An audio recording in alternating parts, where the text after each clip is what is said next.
દેહને આત્મા જાણો. દુઃખ મંત્રનું કારણ આ દેહ અભિમાન છે. પૂજ્ય આચાર્ય સ્વામીની રમૂજી શૈલીમાં આત્મજ્ઞાનની વાત. કે જેવો દેહ આપણો મનાય છે એની બદલીમાં આત્મા આપણો મનાય, અને આ દેહ છે એને પછી આત્મા જાણો તો વાંધો નહીં, કારણ કે એના તરફ કોઈ ધ્યાન આપણે આપતું નથી.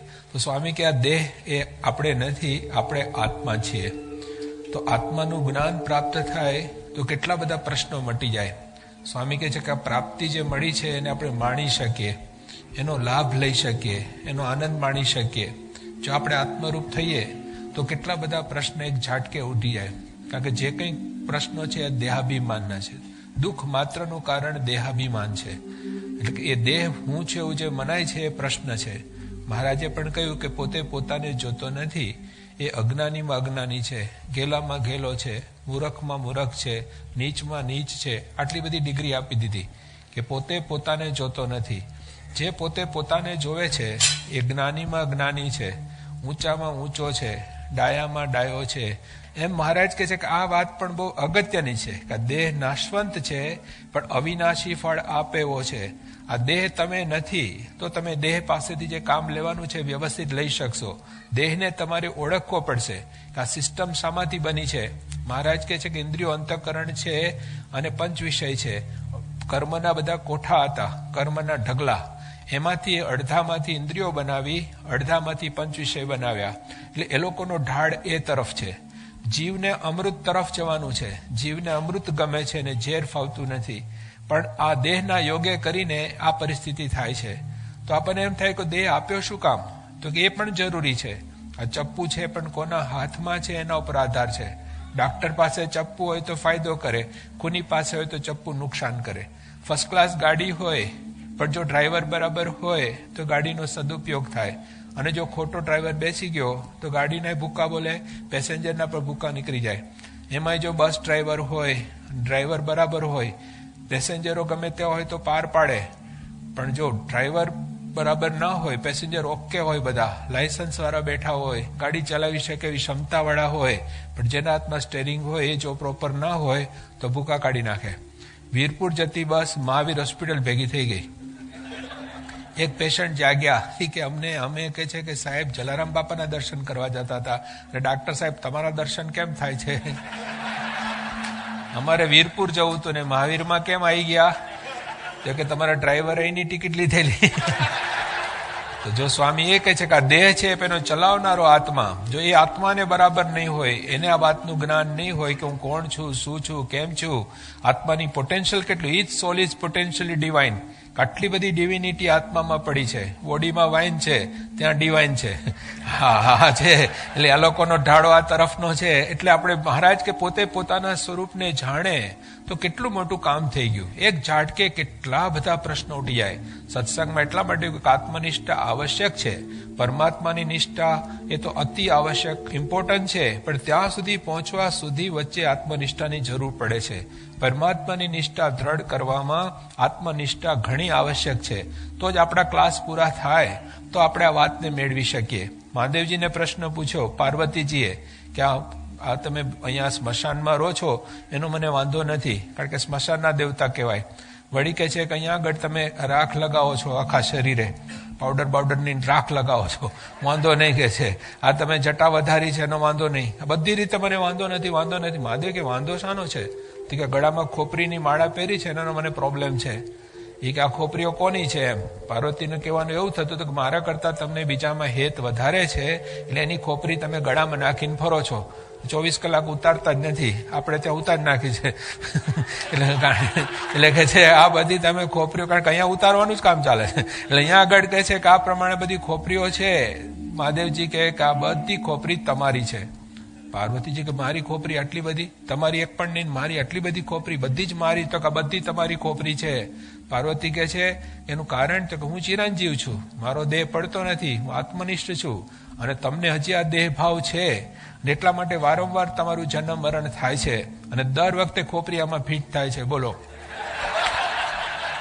પાર્વતીજી કે આ બધી ખોપરી મારી છે, હું પણ કેવી રીતે આત્મનિષ્ઠ થઈશ? તમારી માફક હું પણ બ્રહ્મરૂપ કેવી રીતે થાઉં? હું પણ આત્મારૂપ કેવી રીતે થઈ શકું? હું પણ ચિરંજીવ કેવી રીતે બની શકું? મહાદેવજી કે કેટલા વખતથી રાહ જોઉં છું કે આ પ્રશ્ન પૂછે. નહીં તો આ ખોપરાની માણી હાલડું એટલું લાંબુ થઈ જાય કે મારે થોડું ઘણું હલવું હોય તો અઘરું થઈ પડવાનું. આ દુનિયામાં ખોપરીઓના ઢગલા થયા છે. જન્મો જન્મથી તમે જો કેટલી બધી 100 વર્ષના ખોપરા હજી પડ્યા છે ક્યાં ના ક્યાં. સ્વામીએ લખ્યું કે આગલા જન્મના હાડકા પડેલા હોય આપણા જ, તો આપણને ખબર ના પડે કે આપણા હાડકા છે. આ વિચાર તો હાથ કાઢીને આપણે ધોઈએ અને આ હાડકા પડેલા છે એનો કોઈ વિચાર નથી આપણને. એની સાથે રહીએ છીએ આખો દાડો, વિચાર તો કરો. આ આપણે નથી. એટલે કહે છે મહાદેવજી કે તો હવે તમે સાવધાન થઈને સાંભળો. કઈ કથા છે, વચ્ચે જો જતું રહે તો નકામું. Half knowledge is dangerous. પૂરેપૂરી શિબિર પર જો, અડધી નહીં એમાં વચ્ચે, નહીં તો કાલે આજે બસ પૂરું થઈ ગયું, નહીં તો બાકી રહી જશે. એક ભાઈ ત્યાં લખેલું શાસ્ત્રમાં કે દારૂ પીવો એટલે ચાલુ કરી દે, નહીં શબ્દ વાંચે નહીં, પીધા પછી વંચાય નહીં. ચાલુ પરીક્ષા એ બોલો પાછળ જોજો કરે. પાછળ કેમ જોઈ કે આમાં લખ્યું છે પાછળ જુઓ. સમજવામાં ફરક પડી ગયો તો બહુ મુશ્કેલી આવશે. એટલે માતાજીને કે તમે સાવધાન થઈને વાત સાંભળજો. અને કોઈ ગમે તે ના સાંભળે એટલે ડુગડુગી વગાડી એટલે બધા જતા રહ્યા. પણ એક બચ્ચું ઉડી ના શક્યું. પોપટનું બચ્ચું તાજું જન્મેલું હતું, એ ઉડી ના શક્યું અને કથા શરૂ થઈ. અને પાછા મહાદેવજી વચ્ચે કહેતા જાય કે જો સાવધાન, હાફ નોલેજ ઇઝ ડેન્જરસ. પૂરું જ્ઞાન મેળવજો. અડધું મેળવ્યું તો ગયા કામથી. પેલા ભાઈ હતા, એક 2 માળનું મકાન, એક જણો રોજ લેટ આવે રાત્રે, તો સોફા પર બેસે ને બૂટ કાઢીને ખૂણામાં ઘા કરે. ટેવ હોય છે ઘણાને આવી. તો ધડ દઈને અવાજ આવે એટલે પછી નીચે વાળા જાગી જાય. ફરિયાદ કરી સવારે કે તમે લેટ આવો એનો વાંધો નહીં, પણ અવાજ આવે છે દેટ યુ કેન એવોઇડ. તો કે યસ સોરી, કે મારી ભૂલ થઈ ગઈ. સોરી કહેવામાં ધ્યાન રાખવું પડે. આફ્રિકાથી અમે આવ્યા ને તો ભાઈ સુટકેસ કોઈ બેનને અડી ગઈ.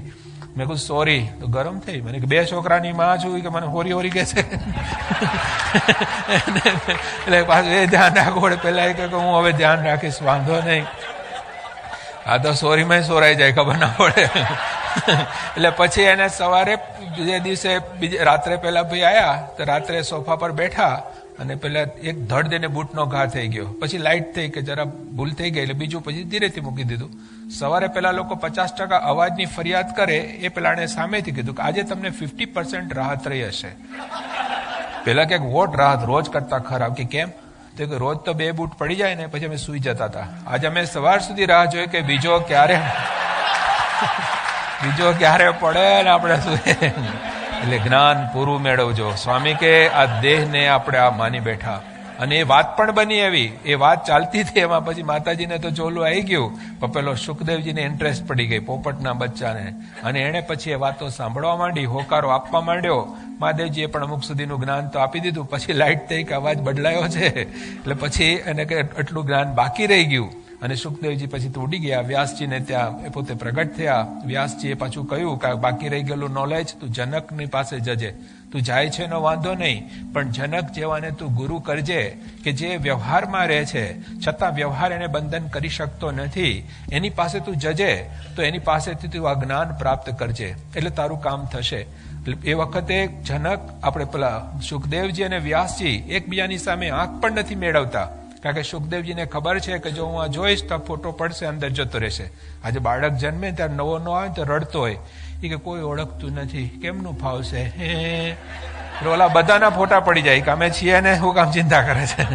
અને બધા અંદર ફિટ થઈ જાય, એવા ફિટ થઈ જાય કે છૂટી પડતી વખત, છૂટા વખતે પાછું રડવાનો વખત થાય. એટલે કે છે કે આ પરિસ્થિતિ થાય. એટલે સુખજીએ તો વિચાર રાખેલો, કારણ કે મહાદેવજી આત્માને પરમાત્માનું જ્ઞાન આપેલું, ઉપાસનાની વાતો કરેલી, એને આ બધી વાતોની દ્રઢતા કરાવેલી કે જોડાવા જેવું ભગવાનમાં છે, દેહમાં તું જોડાઈ ન જતો. આ લોકમાં પણ કેટલા બધા પૂતળા વાંટા મારે છે, એમાં તું ભૂલા ના પડી જતો, આ રમકડામાં ખોવાઈ ન જતો. આ બધી વાતો એમણે કરેલી, જે પરીક્ષિતને પણ સુખદેવજીએ વાત કરેલી. પરીક્ષિત પણ અઠવાડિયામાં એને નોટિસ આવી ગઈ કે આ ખાલી કરો મકાન. અઠવાડિયામાં વિધિને વીક, હા તો વીક આપે, તો વીક બી નહીં, વીકેન્ડ પૂરું જ થઈ જાય અમારું. એટલે કે છે કે પેલા ગમે એમ થાય તું કા ખાલી કરજે. કોઈ આજે ઝૂંપડીમાં રહેતો હોય ને કે ખાલી કર, ક્યાં જવું? પણ સામે બંગલો તૈયાર હોય તો ફટ દઈને નીકળી જાય. એટલે એને તરત એમ્બેસી શોધવા માંડી કે કોક આમાંથી બચાવે. સુખદેવજી પાસે જ્ઞાન હતું, એ બેસી ગયા. અઠવાડિયું એકબીજા આમ પલાઠી મારીને સામસામા, ખાવા પીવા પણ ઉભા નથી થયા, નહીં બ્રેકફાસ્ટ, નહીં કાંઈ ફાસ્ટ, ડિનર બિનર કશું જ નહીં. કામે લાગી ગયા બરાબર. ઓલાને બરાબર ઇન્ટરવ્યુમાં, ત્યાં બોમ્બે ઇન્ટરવ્યુ લે તેને સમજાવે ને, તૈયાર કરે ને, બરાબર તૈયાર કરી દીધો કે જો તને પૂછશે બધું કમ્પ્લીટ, કે તું બરાબર જવાબ આપવાના છે તારે. પણ ત્યાં નહીં ચાલે કે do you know something about Gita, well she was studying with me, એ નહીં ચાલે ત્યાં. એ તું પૂરેપૂરું જ્ઞાન મેળવજે, અડધું પડધું નહીં ચાલે.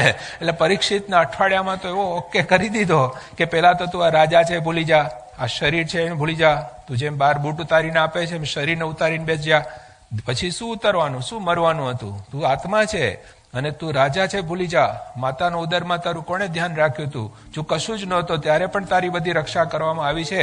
માટે ભગવાનને સંભાળ, આત્મારૂપ થઈ પરમાત્માની ભક્તિ કરો. આ દેહ છે ને તું ભૂલી જા. એ તો ક્ષણે ક્ષણે ઓછો થાય છે, ક્ષણે ક્ષણે અવરદા ઓછી થાય છે. આ તો મકાન ભડકે બરે છે. તમે શું બાળવાના? બળી ગયેલાને બાળવાના હોય?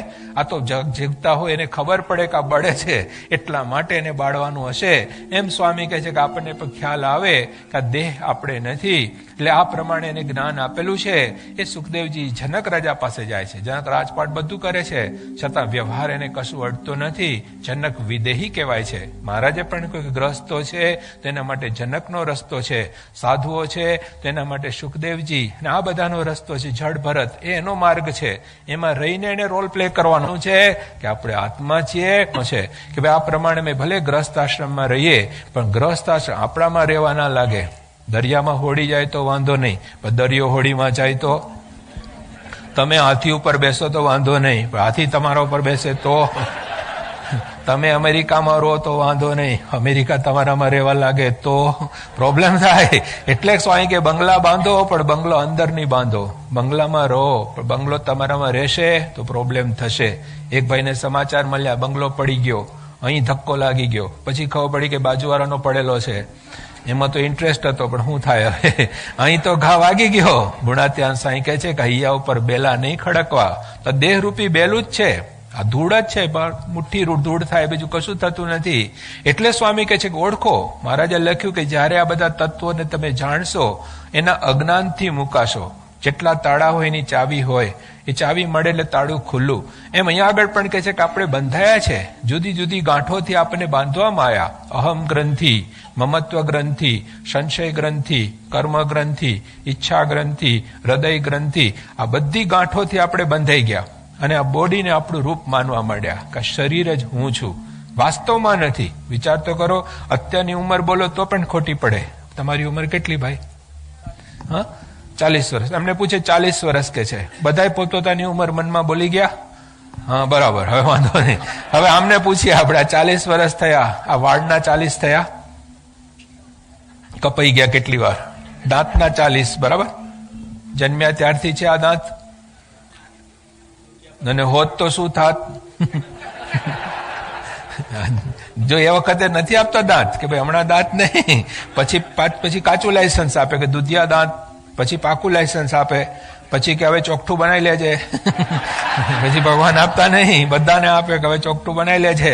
એનો મતલબ 40 વર્ષના દાંત પણ નથી. વિચાર તો કરો. મૂછના 40 વર્ષ થયા. એક ભાઈ કે 20 વર્ષ નાની છે. મેં કહ્યું તો બરાબર. તમે 40 વર્ષનું કોણ? આ કપડાં પહેર્યા છે 40 વર્ષના છે. વિચાર કરો, કપડું જ, શરીર જ કપડું, કપડા પર કપડા ચડાવીએ છીએ. આપણે નથી ભાઈ. મકાન પર મકાન બાંધીએ છીએ, આપણે નથી. તો આટલી આપણને ખબર પડે. અરે સાયન્સ કહે છે કે એવરી સિંગલ મિનિટ શરીરમાં 5 કરોડ કોષ નવા બને છે. દર મિનિટે 5 કરોડ કોષ નવા બને. એવરી 7 year બધા જ સેલ બદલાઈ જાય છે, આખું શરીર બદલાઈ જાય. વિચાર તો કરો, અંદરનું તંત્ર વિચાર કરવા જેવો છે. મેં સવારે કહ્યું ને કે આલ્ફા રેઝ લગાવો, બીટા, ગેમા, એક્સરે લગાવો, હાડકા દેખાય, વાય લગાવો, આત્મા દેખાય, ઝેડ લગાવો, પરમાત્મા દેખાય. એબીસીડી પૂરી થાય. આ છેલ્લે ત્યાં સુધી પહોંચવાનું છે. તો આપણે આત્મા છીએ, આ શરીર આપણે નથી. માથું દુખે ત્યારે શું બોલો? મારું માથું દુખે છે, કે હું દુખું છું, હું દુખું છું, મારું માથું દુખે છે, હું દુખું છું નથી બોલતા. આપણે અલગ છે. દુખતું માથું મારું નથી. તો છૂટા પડી ગયા કે નહીં? એનાથી અલગ થઈ ગયા આપણે, તરત જ જુદા. આ દવાઓ આપે છે, શું કરે? તમને ઇન્જેક્શન આપે, દવા આપે, છૂટા પડી આપે થોડીક વાર. આ તમે પેલું લગાવે લોકો તો થોડી વાર છૂટા પડી જાય છે કે નહીં? પણ કાયમ છૂટા પડવા માટે આ જ્ઞાન છે. એમાં એ કામ નહીં આવે. સ્વામી કે શરાબ મેં નશા હે તો બાટલી કેમ નાના છે? જે છે આત્માને લઈને છે. આત્મા છે તો ચેતન છે, તો હલન ચલન છે. ચેતન ગયો તો સૌને ઠેકાણે. આ શરીરમાં આત્મા છે. તો હું અત્યારે બોલું છું, તમે સાંભળો છો ને. આત્માને વિશે પરમાત્મા છે. એક ભાઈ મને કે હું જ્યારથી પૂજા કરું છું ને, મોટો ફાયદો થયો. એક બીજું તો ઠીક, બધું શું કે વ્યવહાર ટોપ ચાલે. કેમ? તો કે આયોજન બધું સરસ પૂજામાં થાય. કે પ્લાનિંગ બધું પૂજામાં કરે. આત્મ વિચારથી દુનિયાની વસ્તુઓ પણ ઘણી બધી પ્રાપ્ત થઈ શકતી હોય છે. આ લોકમાં પણ આત્મનિષ્ઠા હોય તો ઘણી બધી કામમાં આવતી હોય છે. કેટલા બધા પ્રસંગોમાં માણસ પોતે જો આત્મનિષ્ઠ થાય તો એ જબરજસ્ત લાભદાયી વસ્તુ છે. પણ આ તો ભગવાનના કાર્ય માટે આપણે નિષ્ઠા દ્રઢ કરવી છે. એટલે આપણી નજર ના બંધાય, દુનિયાના લોકોને જે કેવું એ કે પણ આપણને એની અસર ના થાય. ત્યારે એ સ્વામી કે સત્સંગ આપણે કર્યો કહેવાય. એટલા માટે આ જાણવાનું. આપણે ત્યાં ઉકાઈની અંદર આપણે પાટોત્સવનો પ્રોગ્રામ હતો અને બધાના પ્રોગ્રામ થયા. રાતના 11:30 થઈ ગયા. દેવેન્દ્ર સ્વામી આવ્યા. મેં કહ્યું હવે તમે પેલો શ્લોક બોલો. મને કે શ્લોક બોલાયું નથી. મેં કેમ? કે એક ભાઈ આયા છે ને એને આપણે કીધેલું પ્રોગ્રામ આપવાનો, હિપ્નોટિઝમ મેસ્મેરિઝમનો કાકરાપાર KAPP બાજુમાં છે અને એ ભાઈ આપવાના હતા ને એ લેટ આયા છે અને નહીં આપીએ તો ખોટું લાગશે. મેં કહું પણ આ બધાને અત્યારે ટાઈમ થઈ ગયો છે શું કરું? મને કે ભલે તો એને મેં કહ્યું એક કામ કરો ને, એક પ્રોગ્રામ 5 મિનિટનો આપો, ફાઇનલ બેસ્ટ પ્રોગ્રામ હોય એ બતાવી દે, પછી આપણો પ્રોગ્રામ પૂરો. એટલે એ ભાઈ સ્ટેજ ઉપર આવ્યા અને પછી હમણાં આપણા છાત્રાલયના યુવકોને બોલાયા. પછી એ લોકોને એને સજેશન ચાલુ કર્યું. હિપ્નોટિઝમ મેસ્મેરિઝમમાં શું થાય? સજેશન્સ ચાલુ કરે, માણસ છે સ્વીકારતો જાય એટલે એની ઇફેક્ટ થાય એને. એટલે એને પછી ચાલુ કરી દીધું. એને એક પ્રોગ્રામ બતાવો હતો કે હું તમને સજેસ્ટ કરું ને તમે બધા ઊંઘી જાઓ. એટલે એણે તો સીધું પેલા છોકરાઓ પર ચાલુ કર્યું કે સરસ મજાનું વાતાવરણ છે, તમને સરસ મજાની ઊંઘ આવે છે, સરસ મજાનો પવન વાય છે, સરસ મજાનું વાતાવરણ છે, તમને સરસ મજાની ઊંઘ આવે. તમે કોઈ સુઈ ના જાતા? આ તો હું વાત કરું છું હજી. નહીં તો પાછા તમે તો રાહ જોતા હોય કે આવો ચાન્સ ક્યાં મળે. એમ પેલા એ તો એને સજેશન આપ્યા જ રાખે પણ છોકરાઓને કઈ ઇફેક્ટ ના થાય. પેલો ગમે એટલું કરે, 5 મિનિટ પૂરી થવા આવી એટલે પેલો ભાઈ પછી શું કર્યું? એને જઈને પેલાના કાનમાં કહ્યું, આપણે ઠાકોર હતો યુવક ગીડર એમાં, કે તમે બધા છે ને પડી જાઓ એમ, કે સુઈ જાઓ એમ. એટલે પેલો દોડતો મને પૂછવાયો. મને કે ઓલા સાહેબ પડી જવાનું કે છે, પડી જઈએ? મેં કહું પડી જવું જોઈએ ને અત્યાર સુધી હું કામ ઉભા રહ્યા? એને અસર ના થઈ ગઈ. રોજ આત્મા પરમાત્માની વાત સાંભળતો હોય, રોજ આ પ્રકારનું જ્ઞાન પ્રાપ્ત કરતા હોય, એને પછી આ જગત શું અસર કરવાની? જો આ સત્સંગ બરાબર પાકો થયો હોય, સ્વામી કે દિવસમાં એકવાર તો શાંતિથી વિચાર કરવો કે હું આત્મા છું. ગુણાત્યાન સ્વામી કહે છે, આજ્ઞા છે કે તું આત્મા છે, દેહ તું નથી, દેહ તું નથી, દેહ તું નથી. આપણને પાક્કું આ કરાયું છે. ખોટું ફિટિંગ થઈ ગયું. પરમ ચૈતન્ય સાથે જોડાવાની બદલીમાં દેહ સાથે જોડાઈ ગયા. એક ભાઈને એક્સિડન્ટમાં હાડકું ભાંગી ગયો, ફીમર. તો લઈ ગયા, પછી પેલો ડોક્ટર હાજર નહીં હોય તો પેલો એનિમલ ડોક્ટર કે હું પતાવી દઉં, એમાં હું વાંધો. એને હાડકું નવું જ નાખી દીધું આખું. પ્રોબ્લેમ શું થાય? ઓલો બાથરૂમ જાય ને ત્યારે પગ ઊંચો થઈ જાય. પછી ઓલો કૂતરાનું ફિટ થઈ ગયેલું. એટલે હવે આવો ઉપાધિ થાય કે ના? અને કૂતરાને માણસનું ફિટ કરે તો ઉપાધિ થઈ જાય. આવું ફિટિંગ થઈ ગયું, આ ખોટું ફિટિંગ. એટલે સમજવામાં ફરક જો સમજાય નહીં ને તો બહુ મોટી ગડબડ થાય. પહેલું જ લેસન ખોટો પડે, પહેલું બટન ખોટું વાગે એટલે બાકીના બધા બટન ખોટા વાગે. આમાં બટન જ નહીં મળે. એવાનો આશય કે આ માર્ગની અંદર સ્વામી કે આપણે આત્મા છીએ, બ્રહ્મ છીએ, અક્ષર છીએ, મરીને જીવવાનું. સ્વામી કે દેહથી મુક્ત થઈને મ્યાનમાં જેમ તલવાર ખખડે એમ શરીરમાં આત્મા છે જુદો ખખડે. તમે જોઈ તો જુઓ આત્મા કેટલો ફાઇન છે, કેટલો સુખરૂપ છે, કેટલો આનંદરૂપ છે. હાથે કરીને આપણે દુઃખી થતા હોઈએ છીએ, દેહભાવમાં ને દેહભાવમાં આપણે રાચતા હોઈએ છીએ. એટલા માટે સ્વામી કહ્યું કે દેહાભિમાન એ જ દુઃખ, ઇગ્નોરન્સ, અજ્ઞાનને કારણે માણસ દુઃખી થાય છે. આ લોકનું ગમે તેવું સુખ હશે એ દુઃખમાં જ પરિણમશે. કારણ કે ગમે તેવો રૂપાળો માણસ હશે એનું પણ રૂપ જવાનું, દુઃખી થવાનું. નહીં હોય એને પ્રશ્ન નથી, એને એ પ્રશ્ન છે કે મારું રૂપ આવું નથી, એ પણ રહેવાનું નથી 5, 50, 100 વર્ષ. એટલે સ્વામી કોઈ સત્સંગમાં પણ આપણા કોઈના રૂપ રહેશે નહીં. કે આ લૌકિક રીતની જે મોટપો છે એનો જે આપણે આનંદ માણતા હઈશું તે ટકશે નહીં, એ કોઈ દિવસ નહીં ટકે. એટલા માટે મહારાજે લખ્યું કે તમારે એને ચેતાવી દેવો કે ભલે આ લોકમાં બધા દેખાય છે આવા, પણ એવા ત્યાં નથી. કોઈ લુલો હોય, કોઈ લંગડો હોય, કોઈ ગમે તેવો હોય, પણ એવો નથી. તમે માનો છો તમારી રીતે એટલે દુઃખનું કારણ બને છે. બીજા માને કે ન માને પછીની વાત છે, પણ જો પોતાને પણ આટલું જ્ઞાન થાય કે આવા તો મેં કેટલા ખોખા બદલી કાઢ્યા, દરિયામાં પાણી છે એટલા તો હું માતાના દૂધ પી ગયો. અમે સ્કૂલમાં પૂછીએ ઘણી વાર છોકરાઓને, મેં કીધું તમને કૂતરાનો અવાજ કરતા આવડે?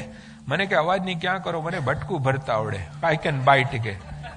મેં કહું ગધેડાનો અવાજ આવડે? તો આઈ કેન કિક.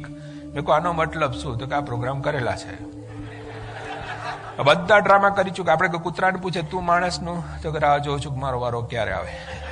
ગધેડાને પૂછ્યા કે તું માણસની માફક કે મને ડિટેન કરો, પાછો મોકલો કે બેક ટુ પેવિલિયન, કે હવે હું ચિંતા, હવે બીજી વાર ચાન્સ મળે તો આવું ના કરું. કે જો છે વિચારે જ. વળી સત્સંગ જેને થાય છે એને માટે તો સ્વામી એવું કહે છે કે આ જીવ ઇન્દ્ર થઈ ગયો, ચંદ્ર થઈ ગયો, બ્રહ્મા થઈ ગયો, વિષ્ણુ થઈ ગયો, આ બધું કરીને આવ્યા છો. સૂર્ય જેટલો પ્રકાશ આપે છે આ પ્રોગ્રામ તમે કેટલાય બ્રહ્માંડોને આપીને આવેલા છો. કોઈ સામાન્ય નથી. નાના નાના બાળક આપણે જોઈએ છે એ પણ તમે સ્વામી કે અવતારો કરતા ઘણું બધું તેજ છે. એનામાં લો દેખાય છે નાના, આપણને લાગે બધા નાના બાળકો છે. નાના નથી, એ પાછા આવ્યા છે પ્રોગ્રામ પતાવવા, પ્રોગ્રામ પૂરો કરવા, આગળનું કામ સંભાળવા. એટલે દેખાય છે એવા ઘણા નથી કે તારો બાપ જેવો છે, જેવો નહીં છે. ઘણી વાર આવ્યો હોય પાછો, એટલે એમાં ભૂલી જાઓ. સ્વામી કે આ તો આપણને ખબર નથી કે આવતો જન્મ ક્યાં થવાનો છે. જો કોકને ખબર પડે ને તો ધમાલ થાય. એ છોકરાના નામે વિલ ના કરે, બધું ત્યાં ધકેલે કે હવે આપણે અહીંયા આવવાના છીએ. અરે ભાઈ શું આવવાના છે, સ્વામી કહે છે. અને આગલા જન્મની ખબર પડે તો ધમાલ થાય કે લાવ તારી પાસે એટલા માંગુ છું કે ગઈ વખતે મને નવડાવી ગયેલો, તો ભાઈ નવડાવે જ. સ્વામી કહે છે એટલા માટે ઘણા નવડાવી દેતા હોય છે. બહુ ધ્યાન રાખવાનું સત્સંગમાં પણ એ મહારાજ કે આ જાણપણું રાખવાનું. અને એ આત્માને વિશે પરમાત્મા દરેકમાં રહેલો છે, સાક્ષી રૂપે દરેકમાં, અને બધાના હિસાબ રાખે છે, બધાનો હિસાબ આપે છે. તો એમાં સુખ છે, એમાં આનંદ છે, મહા આનંદ છે. તો એ તરફ આપણું લક્ષ્ય જાય. એટલે સ્વામી કહે છે કે આ દેહ તે હું નહીં, આ દેહ હું નથી, એવું તમે બરાબર દ્રઢ કરો. આંખથી જુઓ છો, આંખ નથી જોતી. કાનથી સાંભળો છો, કાન નથી સાંભળતા. જીભથી બોલો છો, જીભ નથી બોલતી. એનો મતલબ શું થયો કે આ શરીર આપણે નથી. આ પાકું થાય. એક વખત એક ભાઈ હતા, રોજ બધાને ત્યાં જમવા જાય, પોતે કોઈ દાડો કે નહીં. એક દાડો ભૂલથી કહેવાય ગયું કે મારે ત્યાં જમવા આવજો કે, એટલે ઓલા બધા તૈયાર થઈ ગયા. પછી લાઇટ થઈ કે એટલું ઈઝી નથી, એટલે એને ઘરે પછી જઈને વાત કરી કે બધાને કહ્યું તમે કલાક દોઢ કલાક પછી આવો, બધી તૈયારી થઈ જાય. ઘેર ગયા, ઘરવાળા કે નહીં થાય, કે તમારે એડવાન્સ કેવું જોઈએ, આ કે બધું થોડું એમને બની જતું હશે. આ બધું પડી કે ભાઈ હવે ભૂલ થઈ ગઈ, ઓલામણા આવીને ઉભા રહેશે, ગમે તેમ રસ્તો કાઢો, જે હશે ચાલશે. એ કે નહીં, કે કામ નહીં બને એટલે નહીં જ બને. પેલો કા તો ભારે થઈ ગઈ, હવે તો ધર્મ સંકટ, આ બાજુ મિત્રો, આ બાજુ ઘરવાળા, હવે કેમનું કરવું. એના ઘરવાળા કે હું રસ્તો કાઢું તો વાંધો નહીં, તમે કઈક રસ્તો કાઢો. તો કે એક કામ કરો, તમે આ બારણા પાછળ જતા રહો, સંતાઈ જવાનું, અને કશું બોલવાનું નહીં. તો કામે ક્યાં બોલું, એમ નહીં કે બારણા પાછળ જતા રહો અને કશું બોલતા નહીં. પેલા લોકો આવે ત્યારે કશું જ બોલવાનું નહીં. તો ભલે. એટલે એટલી વારમાં પેલા લોકો આવી ગયા. એ કે ભાઈ તો છે જ નહીં. એ કે તમારા ભાઈ ઘરે છે જ નહીં કે. એ કે ના ના, કે અમને કહીને આવ્યા હતા, આજે અમને કહ્યું છે નહીં આગળ પ્રસાદ લેવાનો છે આમ. ના ના, એ કે આયા જ ભગવાન, એ તમારા ભાઈ આયા જ નહીં, છે જ નહીં, અહીંયા છે જ નહીં કે છે. આમ 2-3 વાર પેલા આવું કહ્યું. પેલો લોકોને ખાતરી હતી કે આવું બને નહીં, કે આપણને. પછી એક જણ જરા ફોર્સથી બોલ્યો કે ના હોય ને એવું બને જ નહીં કે છે. આમ હોવા જ જોઈએ. ત્યાં તો ઓલા ભાઈ બહાર નીકળ્યા. કેમ ના બને? આ દરવાજેથી નીકળે ને આ દરવાજેથી જતા રહે તો શું ના બને? કે તમે જતા ના રહ્યા એટલે બહાર આવી ગયા. તો આપણે ભાવમાં આવી જઈએ છીએ, એટલા આંધળા થઈ જાય છે. ક્રોધમાં, લોભમાં, બધા પ્રસંગો એ માણસ આંધળો થઈ જાય છે. જો પોતાની આત્મા જાણતો હોય તો એ આંધળો ના થાય. તો એ ગમે તે ભાવમાં ક્યારે પણ એમાં લેવાશે નહીં. રજોગુણ, તમોગુણ, સત્વગુણના ઘણા બધા ભાવ છે. દેશ, કાળ, ક્રિયા, સંગ, દીક્ષા, મંત્ર, ગમે તેવા વિષમ વાતાવરણ આવે તો પણ જો પોતાને આત્મારૂપ જાણતા હોય તો એમાં એ પોતે નહીં ભળે. એટલા માટે સ્વામી કહે છે કે આત્મારૂપ થઈએ, આત્મનિષ્ઠા દ્રઢ થાય તો કેટલા બધા પ્રશ્નમાન, અપમાન, સુખ, દુઃખ. સ્વામીને આપણે જોઈએ છે ઓપરેશન કરવા, બધું તો સ્વામી કહે આત્મા અમને શું ખબર પડે, કઈ ખબર નથી પડતી. લો ક્લોરોફોર્મ સુંગાડીને પણ માણસ આત્મારૂપ થઈ શકતો હોય તો આ જ્ઞાને કરીને ન થાય. તો આ જ્ઞાન અગત્યનું છે. જો વ્યવસ્થિત આ વાતની દ્રઢતા થાય તો સ્વામી કહે છે કે જબરજસ્ત કામ થાય. એટલે સત્સંગની અંદર આત્મનિષ્ઠા કરવી જરૂરી છે.